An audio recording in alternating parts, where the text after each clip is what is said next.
Bonjour tout le monde. Bonjour. Ici Monsieur Cacahuète.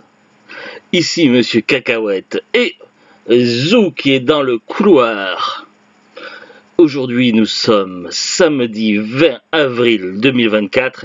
Il est déjà 17h14. Hier soir on a regardé un film Marvel. Je crois que si je dis pas de bêtises c'est le premier film de la phase 4 qui s'intitule Black Widow. Black Widow, c'est évidemment avec le personnage Natasha Romanoff, qui est une veuve noire et qui fait partie de l'équipe des Avengers. Alors, Black Widow, évidemment, ça peut rendre un peu perplexe parce que je vais être obligé de spoiler quelques détails de l'histoire du MCU. Sinon, je ne peux pas introduire la présentation de ce film. Tout simplement, si vous vous souvenez de la fin de la phase 3 du MCU dans Avengers Endgame, finalement, pour récupérer une des pierres d'infinité, c'était Black Widow qui finissait par se jeter d'elle-même dans l'espèce de trou sans fond, mais avec un fond quand même, puisqu'on s'écrabouille après en bas. Du coup, elle prend la place de Gamora qui était jetée par Thanos dans le film précédent d'Avengers. Du coup, le sacrifice de Natasha Romanoff permettait à Hawkeye, aussi appelé Clint Barton ou Œil de Faucon, de récupérer la pierre d'infinité pour pouvoir compléter les pierres qui manquaient afin de contrecarrer le snap de Thanos. Ce qui fait que Black Widow était morte. Et du coup, on se demande, mais pourquoi diable y a-t-il un film Black Widow pour introduire cette nouvelle phase? Il y a une explication. Il se trouve que ce film se passe dans deux temporalités. Une première temporalité qui va être 99% du film du coup qui va se passer après les événements de Civil War. Lorsque dans Civil War, lorsque il y a eu des affrontements entre les Avengers à cause des accords de Sokovie et que finalement deux équipes des Avengers se retrouvent opposées et certains Avengers finissent emprisonnés. Il se trouve que le passé de Natasha va être remis sur le terrain et du coup en parallèle, on va voir une partie où elles étaient enfants, à la fois Natasha et sa sœur adoptive, ainsi que leurs parents adoptifs. On va voir une partie où elles étaient avec une scientifique et le père c'était... j'ai un trou de mémoire. Un super-héros soviétique qui était du côté de l'URSS qui était d'une certaine façon un petit peu fan de Captain America, je crois. Bref, donc on va voir un petit peu de l'enfance de Natasha, de Black Widow, puis finalement on va voir que sa sœur adoptive a bien grandi. Elle est devenue une espionne, une veuve comme Black Widow. Sauf que finalement, lors d'une altercation d'une mission, elle va respirer une espèce de gaz rouge étrange, ce qui va lui permettre de briser le conditionnement, puisque dans cette histoire, il y a deux types de conditionnement des veuves. Il y a l'ancienne génération dont faisait partie Natasha Romanoff, où finalement c'était un conditionnement psychologique, sauf que visiblement le conditionnement psychologique avait certaines limites, ce qui fait que le grand chef de la Chambre Rouge, donc une organisation d'espionnage secrète, va décider de passer à un autre type de conditionnement, le conditionnement chimique. Et du coup, la plupart presque toutes les veuves sont finalement contrôlées par ce conditionnement et ne sont pas libres de leurs actions. La petite sœur de Natasha va finalement, qui s'appelle Yelena Belova, va être libérée de son conditionnement et du coup il va y avoir des retrouvailles. et finalement plus la mission va avancer et plus finalement ça va être une histoire de famille où la petite famille qui s'était séparée va se retrouver et se devoir réparer leurs liens familiaux et ils vont devoir affronter sans pouvoir compter l'aide des Avengers, puisque les Avengers sont dans une période un peu troublée et ils vont devoir affronter tout seuls cette petite famille, l'organisation secrète de la Chambre Rouge, et devoir mettre un terme à ses agissements. Grosso modo, c'est ça l'histoire pour 99% de l'histoire, et ça se passe après les événements de Civil War et avant évidemment les Avengers Endgame et Infinity War. Bref, pourquoi je dis que ça se passe à 99%? Parce que si vous connaissez un petit peu les films Marvel, vous vous doutez qu'il y a toujours une scène post-générique. Il y en a parfois une ou plusieurs. Là, il se trouve qu'il y a une scène essentielle à la fin du générique, après le générique de fin, où on voit que finalement, il se peut que c'était surtout des souvenirs que se remémorait une personne, tout ce que l'on a vu dans le film, et finalement on voit bien que ça se passe après Avengers Endgame, et il y a une personne qui vient donner une mission à une autre personne. J'essaie de ne pas trop spoiler, mais en gros il est question de s'en prendre à Clint Barton. Alors je ne vous dirai pas pour quelle raison, pour ne pas spoiler, mais je suppose qu'on en apprend plus sur la série Netflix, la série Disney Plus de Hawkeye, puisqu'il y a une série Hawkeye où Clint Barton a pris sa retraite et il a décidé de former une personne à sa relève. Je n'ai pas encore regardé cette série, mais peut-être que durant cette série, il va avoir quelqu'un à ses trousses, et du coup c'est pour ça que l'on voyait la fin, une scène particulière à la fin du film Black Widow. Alors j'ai essayé de ne pas trop spoiler. Après, pour le film en lui-même, donc ça s'explique d'une certaine façon, qui se présente après Avengers Endgame, et du coup en tête d'affiche de film pour la phase 4. Je crois bien que c'est pour la phase 4 si je dis pas de bêtises. Bref, ça se comprend. On est sur un film assez classique qui est plutôt sympathique. Bon, on est plus sur de l'espionnage et action avec une petite dose d'humour. J'aime bien le père adoptif des filles, et j'aime bien également le personnage de la petite sœur de Natasha, donc Yelena Belova, qui est un personnage assez attachant. J'espère qu'on la reverra dans d'autres films du MCU ou séries. Il me semble que c'est prévu qu'elle intègre le Thunderbolt, je crois, je suis pas sûr. Il faudra voir ça un peu plus tard. Bref, c'est un personnage que je pense qu'on sera amené à revoir.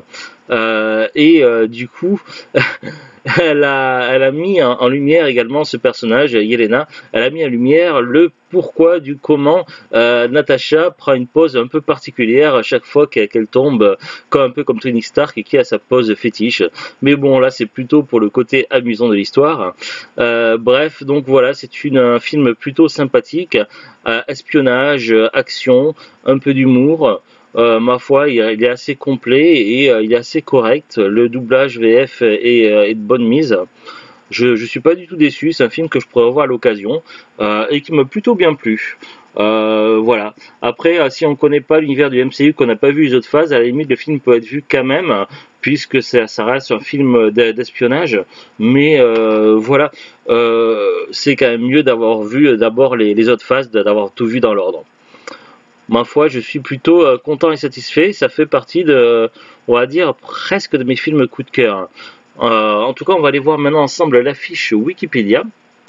Black Widow, c'est un film de super-héros américano-maroco-britannique réalisé par Kate Shortland, sorti en 2021. 24e film de l'univers cinématographique Marvel et premier de la phase 4. Il est centré sur le personnage de la veuve noire, et plus précisément sur la première incarnation du personnage, Natasha Romanoff. Scarlett Johansson y reprend le rôle de Romanoff pour la première fois en tant que personnage central de l'intrigue, après l'avoir interprété dans les films de l'équipe des Avengers, ainsi que dans plusieurs autres centrés sur d'autres héros de l'univers cinématographique. Le film introduit également la seconde incarnation de Yelena Belova, incarnée par Florence Pugh. La seconde incarnation de Yelena? Ah bon? Elle était apparue dans quoi avant? Faudra que je regarde ça en détail, tiens. Euh, sinon, comment ça s'appelle, Black Widow, on la voit notamment surtout dans certains films Iron Man et également dans Captain America Civil War, et puis après c'est surtout dans les Avengers. Le film se déroule après les événements de Captain America Civil War de 2016 et met en scène Natasha alors qu'elle doit faire face à une ancienne menace qui la pousse à renouer le contact avec des personnes qu'elle a connues plusieurs années avant de devenir membre des Avengers. Prévu à l'origine pour une sortie au printemps 2020, il rencontre plusieurs reports dus à la pandémie de Covid-19. L'industrie cinématographique étant toujours fortement affectée par la pandémie lors de son 4e report, il fait partie des films proposés dans certains pays en simultané au cinéma et sur le service Disney+, un achat numérique via le programme Accès Premium. En juillet 2021, Scarlett Johansson attaque Marvel en justice pour avoir sorti le film en streaming, réduisant les recettes en salle auxquelles elle était intéressée. Le différend est réglé à l'amiable en 2 mois. Bon, après, je ne vais pas raconter tous les détails du film parce qu'il y a le synopsis en présentation générale et détaillée, mais ça va spoiler trop d'informations. Ils font référence également à la scène post-générique. Après, qu'est-ce que je peux vous dire d'autre? Réalisation Kate Shortland, titre original et français Black Widow. Budget 200 millions de dollars US. Durée 133 minutes, un peu plus de 2 heures. Date de sortie en France, en Belgique, en Suisse romande, au Royaume-Uni le 7 juillet 2021, aux États-Unis et au Québec le 9 juillet 2021. Classification aux États-Unis, accord parental recommandé à déconseiller aux moins de 13 ans, PEGI 13. Royaume-Uni, les enfants de moins de 12 ans doivent être accompagnés d'un adulte. France, tout public. Belgique, potentiellement préjudiciable jusqu'à 12 ans. Suisse romande, interdit au moins de 12 ans. Québec, tout public. Grosso modo, c'est plus ou moins interdit au moins de 12 ans, en fonction des pays, voire tout public parfois. Casting, Scarlett Johansson, Heather Anderson, Florence Pugh, David Harbour. Ah ben oui, je l'avais bien reconnu. Il me semblait bien que celui qui joue Red Guardian, c'est bien David Harbour, l'acteur, un des acteurs fétiches de la série Stranger Things. Rachel Weisz, Ray Winston, Uti Fab Benny, Olga Kurylenko, Ryan Kira Armstrong, William Hurt. Il jouait qui? Ah ouais, Ross. Olivier Richter, Michelle Lee, Liani Samuel, Lana Blondell, Jed Xu, Julia Louis-Dreyfus, Jeremy Renner, oui parce qu'il apparaît rapidement, Tim Burton, Robert Downey Jr. Ah, caméo scène coupée, je ne vais pas souvenir l'avoir vu ça. Après jeunesse, développement, pré-production, distribution des rôles, tournage, post-production, musique, etc. Donc promotion, il y a beaucoup de références. Cinéma et accès premium sur Disney+, il y a un long paragraphe. Conflit pour la rétribution des acteurs, pareil. Accueil critique, on va regarder les petites notes dans l'encart. Allociné 2,5 sur 5. Le Parisien 4 sur 5, Ouest France 4 sur 5, Télé 7 jours 4 sur 5, Télérama 3 sur 5, Le Monde 1 sur 5, Libération 1 sur 5. Box Office, distinction. Entre 2021 et 2022, le film Black Widow a été sélectionné 46 fois dans diverses catégories et remporté 12 récompenses. Nomination, documentaire. En mars 2021, Disney+ lance Marvel Studios Rassemblement, une série documentaire suivant les coulisses des productions de Marvel Studios. Un épisode centré sur Black Widow est proposé peu après la sortie du film. En plus de ce documentaire, un épisode de la docu-série Les légendes de Studio Marvel est consacré à Natasha Romanoff. Futur, Florence Pugh reprend son rôle dans la série Disney+ Hawkeye. Ouais, c'est ce que j'avais cru deviner. Ça me semblait assez logique vu la scène post-générique. Sa participation étant annoncée par la scène post-générique du film. En 2021, Kate Shortland a exprimé son intérêt pour la réalisation d'un autre film du MCU. A noter qu'une potentielle suite de Black Widow mettrait en vedette un personnage différent puisque Romanoff est morte dans le MCU actuel. Oui, mais après, il peut y avoir du multivers. Rachel Weisz a déclaré qu'elle serait intéressée par un futur scénario mettant en vedette Melina Vostokov en explorant l'arc narratif autour d'Iron Maiden. Iron Maiden, groupe musical de métal, si je dis pas de bêtises. Étrange. Alors, j'ai cliqué sur Veuve Noire Comics pour les personnages. Bon, c'est pas très pertinent. Cinéma, 2 versions. Natasha Romanoff apparaît dans Iron Man 2. Il y aura Florence Pugh, introduite dans Black Widow en 2021. Ouais. L'univers introduit également une autre veuve noire dans la série télévisée Agent Carter en 2015, Dottie Underwood, incarnée par Bridget Regan, et qui n'existe pas dans les comics. Oui, effectivement. Je m'en souviens maintenant. Personnage intéressant, le personnage de Dottie dans la série Agent Carter. Principal Natasha Romanoff, Yelena Belova qu'on voit dans Black Widow et dans Hawkeye, et puis après dans Thunderbolt. Dottie Underwood, de 2015 à 2016, Dottie est un agent dormant russe du Léviathan dont la mission est de surveiller Peggy Carter. Dottie est issue d'un programme qui deviendra plus tard le Black Widow Programme qui formera Natasha et Yelena. Elle est donc l'une des premières veuves noires. Ouais, il confirme, je suis en train de faire le parlant DVD Black Widow. Dottie, la blonde dans l'agent Carter, l'espionne. C'est l'une des premières veuves noires en fait. C'est l'espionne russe qui méchante et puis après qui s'avère un allié de l'agent Carter à la fin de la série. C'est l'une des premières veuves noires en fait. Tu sais, quand on voyait un camp de formation d'agents espionnage. C'est pour ça que j'ai confondu, parce que j'ai cru qu'on avait déjà vu. Non, non, mais en fait, tu fais référence à Dottie, mais c'est pas le même. Dottie, c'était une autre veuve noire. Oui, mais c'était l'une des toutes premières en fait, bien avant Natasha Romanoff. Et Yelena Belova, elle apparaît dans 3 fois dans l'univers du MCU. Black Widow, la série Hawkeye et les Thunderbolt. Pour la disponibilité DVD, je l'avais acheté, je sais plus où. Je crois que au moment où je l'avais commandé, c'était il y a quelques années. Le DVD, il était plus disponible sur. Là aussi, je vais remonter les rideaux. Au moment où je l'avais commandé, il était plus disponible à 17h31 sur Amazon et il n'avait pas l'air d'être réassorti, ce qui fait que du coup, je l'avais pris ailleurs. Je sais plus si c'était sur la Fnac, eBay ou autre, je me souviens plus où je l'ai acheté le Black Widow. Je l'ai noté évidemment sur mon fichier Excel, mais j'ai oublié de l'ouvrir. D'habitude, je l'ouvre toujours avant de faire la vidéo. Bon, là, j'ai fait un petit tour d'horizon sur Amazon. Il semble que le DVD Black Widow soit finalement réassorti. Je le vois expédié et vendu par Amazon à 9,99 €, ce qui est un prix correct. Et il est actuellement inclus dans la promotion économie. Obtenez n'importe quel 3 DVD pour 20 €. En gros, vous cliquez sur acheter des articles. Vous allez voir tous les DVD qui sont dans cette promotion-là. Il suffit d'en sélectionner 3 et ça fait un lot de 20 €. C'est une promotion intéressante. De temps en temps, je fais des commandes d'achat de DVD lorsqu'il y a des promotions comme ça. Mais je trouve que le site est mal fichu et on voit pas très bien les onglets sur Amazon pour voir les promotions alors qu'avant c'était très clair. Mais là, souvent ça marche pas. Il faut tomber par hasard sur un DVD où il y a une promo et cliquer dessus pour pouvoir voir les autres DVD de la promo, ce qui est plutôt casse-noisette. Bref, c'est tout ce que j'ai à dire sur ce parlons DVD et ce film Black Widow. Franchement, il m'a bien plu. J'irai peut-être pas jusqu'à le mettre dans mes coups de cœur, mais voilà, j'ai passé une bonne soirée hier dessus. Et c'est un film que je pourrais revoir à l'occasion et qui s'intègre plutôt bien dans le MCU. Donc voilà, ça change un petit peu puisqu'il n'y a pas non plus énormément d'effets spéciaux. Bon, il y en a quand même de temps en temps, mais vu qu'on est plus sur de l'action-espionnage, c'est tout à fait normal. Il y a quand même des scènes spectaculaires dans le film. Et moi j'aime beaucoup le côté touchant où on voit finalement la famille de Black Widow réunie et elle le dit même à un moment donné qu'elle a 2 familles.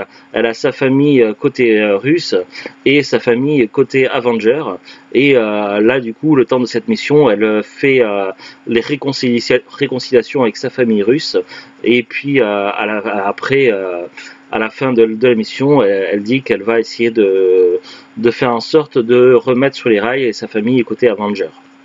Mais voilà, c'est le moment des retrouvailles familiales où les personnages se retrouvent ensemble et s'unissent pour combattre une organisation d'espionnage top secret. Et c'est plutôt cool. Voilà, c'est tout ce que j'en ai à dire. À très bientôt tout le monde et au revoir. Au revoir.